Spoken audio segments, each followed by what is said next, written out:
Selain dicoret dari kartu keluarga, dicoret juga dari daftar ahli waris. Kenapa nih si Loli nih sebenarnya nih? Apa dia udah ngerusakin Tupperware emaknya kali ya?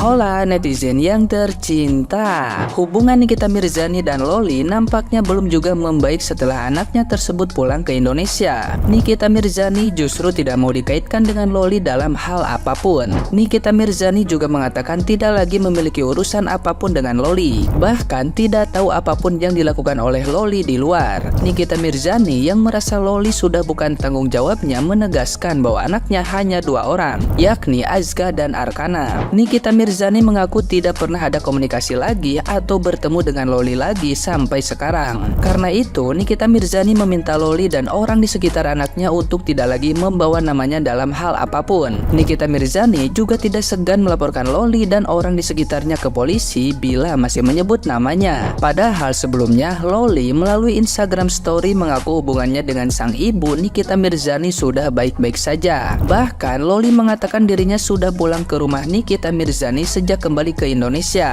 Namun Loli memang diketahui memutuskan untuk tinggal sendiri di apartemen daripada bersama Nikita Mirzani di rumah. Nah, gimana nih menurut netizen yang terhormat? Silahkan berkomentar ya. Dari kasus Nikita Mirzani dan Loli ya, gue jujur sebagai penyimak tuh gue ngeliatnya tuh sedih. Apalagi di pas gue baca story-nya Nikita Mirzani sama Loli, jujur gue tuh bacanya tuh kayak nyesek cok. Gue ini kan kebetulan anak perempuan ya, jadi gue ngerti. Apalagi gue pernah merasakan posisi dimana pernah menjadi Loli. Dalam arti gue anak broken home, dan gue juga pernah ribut sama nyokap gue gitu. Meskipun gak sebegininya sih, puji Tuhan gitu kan. Tapi gue jujur gue nyesek banget cok. Apalagi gue juga membayangkan misalkan gue di posisi Nikita Mirzani gitu. Karena kan next time mau gimana pun, gue ini anak perempuan, next time bakal menjadi seorang ibu gitu. Jujur gue gak paham pokok permasalahan mereka tuh apa, sampai ibu dan anak tuh bisa ribut sampai sebesar ini gitu. Dan gue juga gak bisa ngebayangin dan gak bisa ngerti sebesar apa rasa sakit yang dirasakan sama Nikita Mirzani maupun anaknya Loli sampai bisa di titik sekarang ini gitu. Dan itu membuat gue jadi gak bisa banyak komen. Cuman di sini gue cuman pengen ngebagiin pengalaman gue pengen nge-share ke lu orang. Nah, ini POV sebagai anak perempuan yang pernah hidup di keluarga broken home, itu memang amat sangat sulit dan amat sangat menyakitkan sekali. Karena kebanyakan nimbun luka batin ya, itu tuh ngebuat karakter gue pada saat itu dulu ya, itu tuh ngebuat karakter gue tuh amat sangat bobrok, pokoknya jelek banget lah. Gue tuh dulu pemberontak, sulit diatur, egois, pokoknya nyebelin gitu. Nah, apalagi pas gue lagi di posisi remaja labil gitu, SMP ya, SMP, SMA, awal SMA lah, itu pokoknya masa-masa gue remaja labil banget gitu. Gue pada saat itu gak bisa berpikir jernih, gue gak bisa menerima segala sesuatu tuh dengan baik. Gue selalu menyalahkan keadaan dan ujung-ujungnya gue menyalahkan emak gue gitu. Sampai kata-kata jahat di mulut gue tuh keluar kayak, ngapain sih ngelahirin gue? Sumpah itu, wah, gue kalau sekarang tuh jujur gue kalau keinget kata-kata tuh gue nyesel pernah ngucapin kata-kata itu ke emak gue. Kayak anjir, jahat banget sumpah. Nama gue sempat sakit hati tuh waktu gue ngomong kayak gitu. Ya iyalah, ibu mana yang gak sakit hati ya, udah ngelahirin anak capek-capek, ngebesarin susah payah, udah gede durhaka gitu. Ibu mana yang gak sakit hati ya kan? Cuman kan gue di posisi saat itu juga gue anak yang remaja labil yang memang haus kasih sayang dan kebanyakan luka batin gitu kan. Pokoknya ketika gue masih jadi remaja labil, gue tuh jahat banget sama mama gue. Karena ketika gue ngalamin masa-masa gak enak itu, pasti gue bakal nyalahin mama gue kata-katain. Sumpah gue tuh jahat banget mulutnya pada saat itu, gue durhaka banget. Dan memang penyesalan itu selalu datangnya terlambat. Kalau datangnya di depan itu namanya DP ya. Nah, yang mau gue share ke lo orang adalah penyesalan terbesar gue ketika orang yang selama ini gue benci alias emak gue sendiri itu dipanggil Tuhan. Itu menjadi sebuah tamparan yang amat sangat dahsyat di hidup gue. Karena ketika beliau udah gak ada ya, gue tuh baru benar-benar ngerasain dan gue baru paham kalau emang sebenarnya dia tuh amat sangat sayang dan cinta banget sama gue. Tapi gue tuh taunya telat gitu, lu tau gak sih? Kayak dulu emak gue telepon nanya gue tuh lagi di mana apa segala macam, gue anggap tuh kayak lu rese banget sih, lu ribet banget sih jadi ibu, lu diem aja sih. Pokoknya gue tuh dulu haka banget gitu. Kalau misalkan ditelepon orang tuh gue paling gedek, gue paling gak suka. Gue ngerasa kayak lu ganggu banget sih, ganggu privasi gue. Padahal ya itu tanda kalau misalkan dia care kan. Tapi gue tuh nangkepnya kayak lu ribet banget, tau gak sih? Kayak gitu kan. Supaya itu gue nyesel banget sampai sekarang. Karena mau gimana pun nih, namanya ibu kita sendiri ya. Misalkan even dia mungkin berlaku salah sama hidup kita gitu, mungkin dia tidak bertanggung jawab, tapi pasti ada lah yang namanya cinta.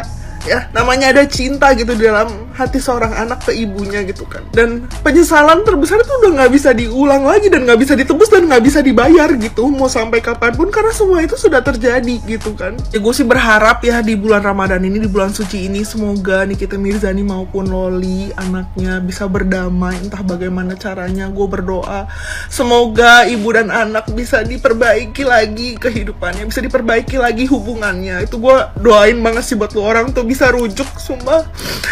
Gue rasa lu masih punya harapan gitu. Jangan jadi kayak gue.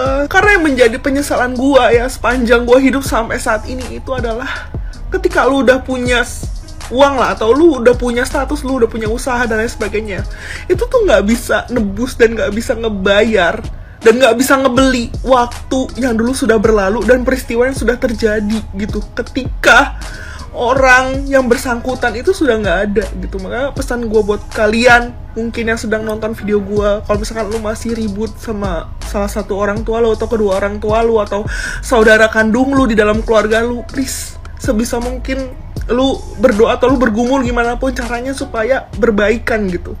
Jangan sampai menyesal kayak gue, karena itu rasanya amat sangat nggak enak dan selalu menghantui gitu bestie. Oke, sekian, terima kasih, bye. Tentang Loli sama Nick Mir, ya kan? Aku nggak mau kasihan sama Loli karena kata Nick Mir kalau kasihan sama Loli kita disuruh biayain. Yo gak sanggup tak kurek biayain. Jadi aku tuh walaupun nggak kalian tanya, aku tuh pengen berkomentar dari perspektifku sebagai seorang ibu. Itu emang bener ya dicoret dari hak waris kayak literally yang dibuang gitu, maksudnya dikeluarin dari kakak gitu.